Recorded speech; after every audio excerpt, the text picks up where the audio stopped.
don't ever be telling me art is not political. 2 days ago, I interviewed this man, Hani Trehan, casting director for these well-known movies and director of 3 more, including most recently, this film, starring Diljit Dosanjh, which, love him by the way. The film is now called Satluj, about Punjabi human rights activist Jaswant Singh Khalda, who documented enforced disappearances during the 90s militancy period in Punjab. Multiple reports like this one from Human Rights Watch confirm that Punjab police illegally detained and tortured Khalda for almost 2 months before killing him. Years later, the Supreme Court convicted 6 people in relation to his killing, and Khalda remains a much revered figure in the Punjabi community worldwide. Satluj was actually made 3 years ago and had a different name at the time. When they submitted it to the censor board, 6 months later, the board replied asking for 21 cuts and a title change. So the movie is now called Punjab 95. Over the next few months, the number of requested cuts went up to 127. In 2023, the film was pulled from the Toronto International Film Festival, and sources told Variety that political forces were at play. Then suddenly, 3 years after that, last Friday, the film dropped on streamer Z5 with no announcement, no cuts, and a third title change,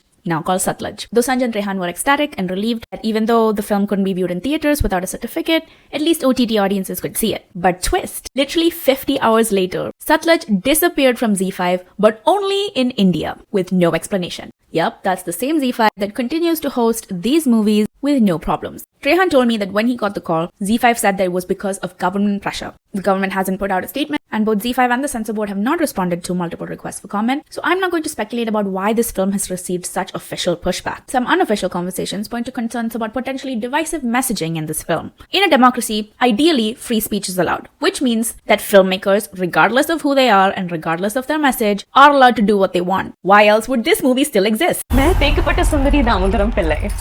But who decides what is divisive and what isn't? Satluj is divisive or against the national interest, but this isn't. Or this. Or this. Listen, watch the film or don't. That's not the point of this video. But just look at what you're being allowed to watch and what you're not, and ask yourself, what is the difference? Trehan told me a lot more about Diljit's role in the film and Satluj's journey so far. For the full piece, the link is in my bio, or you can scan this QR code. Don't let anyone fool you, kids. Art will always be political, because everything is political. The food you eat, the clothes you wear, the films you watch, and the ones you're not allowed to. That was Hannah Abraham, and we will be right back with some news for you. Eyes open, smarties.